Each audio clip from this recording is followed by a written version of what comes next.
मेरे मित्रों, पुनः नमस्कार, नमस्ते और प्रणाम। आज का विषय है, बहुत सारे लोग जिक्र करते हैं, प्रश्न करते हैं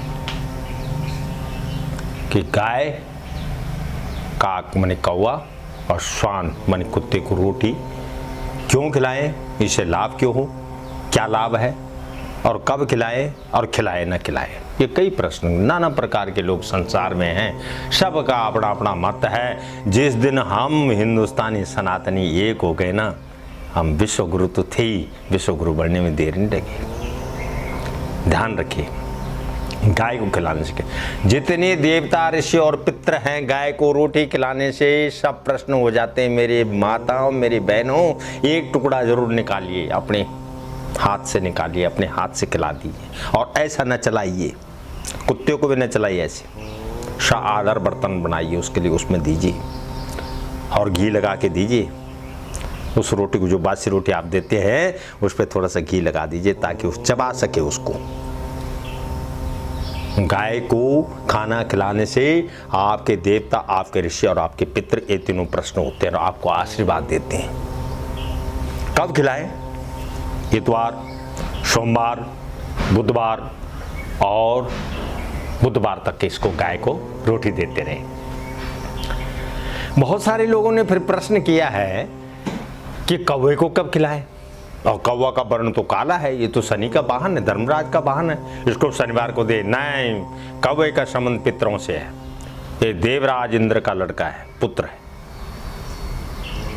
ये भ्रमितवश जो है, किसी कारणवश जो है काक के योनि में आया है, इसलिए इस बात को समझना पड़ेगा।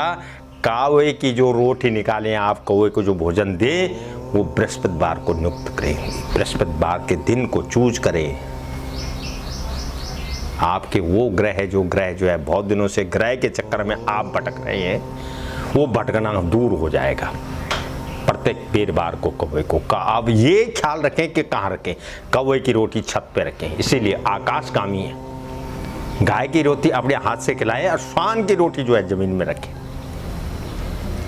अब श्वान को कब निकालें? वीरवार को जो है काक के निकल गई, शुक्रवार को इसको निकालेंगे, शनिवार की रोटी जो है श्वान की निकालिए। उस पर भी जो है कोशिश करें कि नमक न लगाए और घी से चौपड़ के दें। इन तीनों को आप भोजन कराते हैं और ऐसे न चलाएं। वो मैंने पहले बोल दिया था, भागवत गीता में, देवी भागवत गीता में पहले ही कुछ चित्र आ रखे हैं। उसमें भगवान विष्णु ने बोला है कि मैं सर्वत्र हूँ और सब जीवों में निवास हूँ। बहुत सारे लोग घृणा करते हैं, कोई गाय से घृणा कर रहा है, कोई कुत्ते से घृणा कर रहा है, कोई भैंस से घृणा कर रहा है, कोई मनुष्य से घृणा कर रहा है। ये हमारा दुर्भाग्य है। ये जीव हमारे साथ प्राचीन काल से चलता आ रहा है। ये कुत्ते को पालना कोई नई बात नहीं, बिल्ली को पालना कोई बात नहीं है, बकरी को पालना नई बात नहीं है। ये तो सदियों से चली जा रही हैं। आज तक हमारी ग्राम सभाओं की जो व्यवस्थाएं थी, उनमें क्या था? ये तो थे हमारे साथ, कुत्ता, बिल्ली, भेड़ और बकरी थी, मनुष्य था। तो श्वान के लिए जो कब निकालें? शनिवार के दिन। उसको भी मान सम्मान के साथ दें, दुत्कार के न दें। किसी जीव को दुत्कारे नहीं। जो जीव को आप उसके प्रति बैर भाव रखते हैं, वही जीव आपके प्रति बैर भाव रखना शुरू कर देता है। सपोज गाय को आप लट्ठी मारते हैं, तो गाय को पता होता है कि आपके दरवाजे पे लट्ठी पड़ती है, इसलिए वो गाय आपके दरवाजे पे नहीं आती। जिस कुत्ते को आप लात मारते हैं, वही कुत्ता स्वर्ग में जाने से सबसे पहले आपसे ही प्रश्न करता है कि प्रभु यही है जिसने मुझे लात मारी थी अपने घर के आगे। ये भी ख्याल रखें।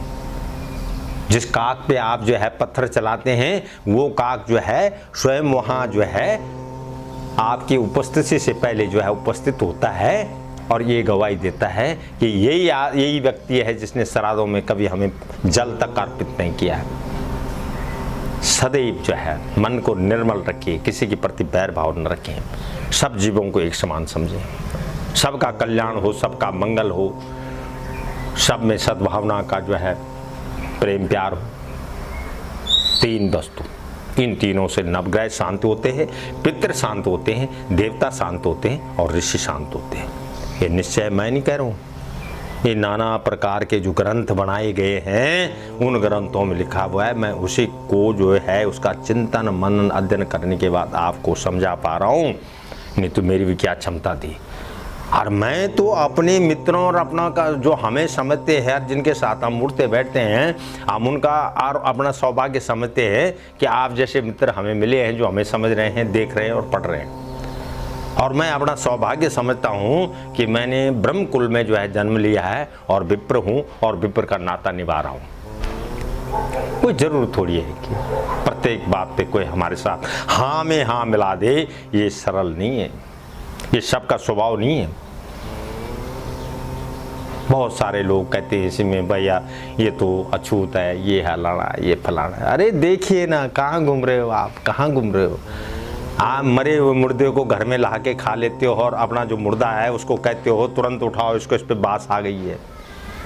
संसार की विचित्रता देखिए आप, भारत का दुर्भाग्य देखिए कि पश्चिम सभ्यता के लोग हमारी सभ्यता की तरफ आ रहे हैं और हम पश्चिम सभ्यता की तरफ जा रहे हैं। किसी के पहनावे, किसी पे कोई टिक्का टमड़ी करते हैं तो लोग कहते हैं कि इनको क्या अधिकार है, संत पुरुषों को क्या अधिकार है ऐसे बोलने का। अरे भाई, अपनी सभ्यता में रहोगे तो कितना अच्छा लगेगा। भारतीय नारी विश्व की सबसे सुंदरी है।